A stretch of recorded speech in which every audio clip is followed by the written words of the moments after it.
ଶାନ୍ତି ଶୃଙ୍ଖଳାର ସହିତ ମତଦାନ କଲେ ପାଟଣା ଅଞ୍ଚଳର ଭୋଟର।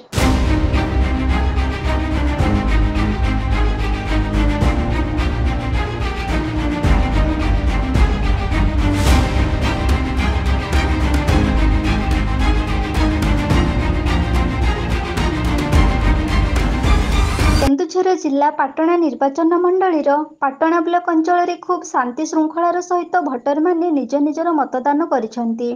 ଗ୍ରୀଷ୍ମର ଅସହ୍ୟ ପ୍ରଭାବ ରହିଥିଲେ ମଧ୍ୟ ନିଜ ପ୍ରିୟ ନେତାକୁ ଭୋଟ ଦେଇ ନିର୍ବାଚିତ କରିବା ପାଇଁ ଭୋଟରମାନେ ଖୁବ୍ ଉତ୍ସାହର ସହିତ ମତଦାନ କେନ୍ଦ୍ରକୁ ଯାଇଥିଲେ। ଆଗ୍ରହର ସହିତ ଶୃଙ୍ଖଳିତ ଭାବରେ ଧାଡ଼ି ବାନ୍ଧି ପୋଲିଂ ବୁଥକୁ ଯାଉଥିବାର ଦୃଶ୍ୟ ଦେଖିବାକୁ ମିଳିଛି।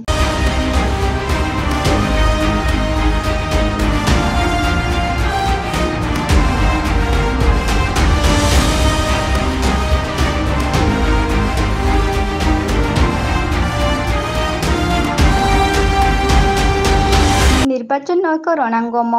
ଦଳ ଦଳ ମଧ୍ୟରେ ନିର୍ବାଚନ ଶତ୍ରୁତା ଦେଖିବାକୁ ମିଳିଥାଏ। ନିର୍ବାଚନ ଦିନ ଯେକୌଣସି ମୁହୂର୍ତ୍ତରେ ଗଣ୍ଡଗୋଳ ହୋଇଯିବାର ଭୟ ରହିଥାଏ। କିନ୍ତୁ ପାଟଣା ଅଞ୍ଚଳରେ ସେମିତି କିଛି ଗଣ୍ଡଗୋଳ ହେବାର ଦୃଶ୍ୟ ଦେଖିବାକୁ ମିଳିନାହିଁ।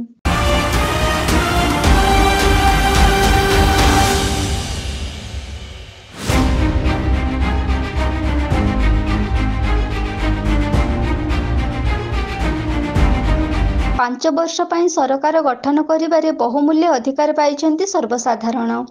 ନିଜ ମୂଲ୍ୟବାନ ମତକୁ ପୋଲିଂ ବୁଥରେ ସୁରକ୍ଷିତରେ ମତଦାନ କରି ସରକାର ଗଠନ କରିବାର ସୁଯୋଗ ଆସିଥିବାରୁ ମତଦାନ କେନ୍ଦ୍ରରେ ଖୁବ୍ ଗହଳି ଲାଗିଥିବାର ଦୃଶ୍ୟ ଦେଖିବାକୁ ମିଳିଛି।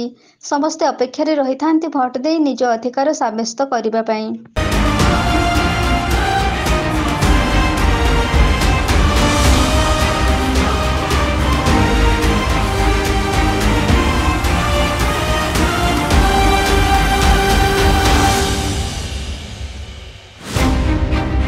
ପ୍ରତ୍ୟେକ ଭୋଟର ଭାଇ ଭଉଣୀ ଖୁବ୍ ଉତ୍ସାହ ଥିବାର ଦେଖିବାକୁ ମିଳୁଥିବା ବେଳେ ଗ୍ରୀଷ୍ମର ପ୍ରଭାବକୁ ଖାତିର ନକରି ଭୋଟଦାନ କେନ୍ଦ୍ରରେ ଲମ୍ବା ଲାଇନ୍ ଲଗାଇଥିବାର ଦୃଶ୍ୟ ଦେଖିବାକୁ ମିଳିଛି।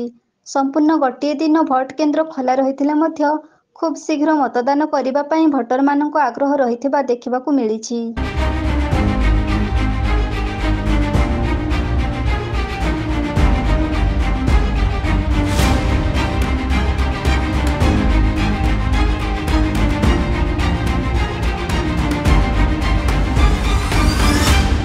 ପାଟଣାରୁ ଦେବାନନ୍ଦ ମହାନ୍ତଙ୍କ ରିପୋର୍ଟ, এবি ନ୍ୟୁଜ୍।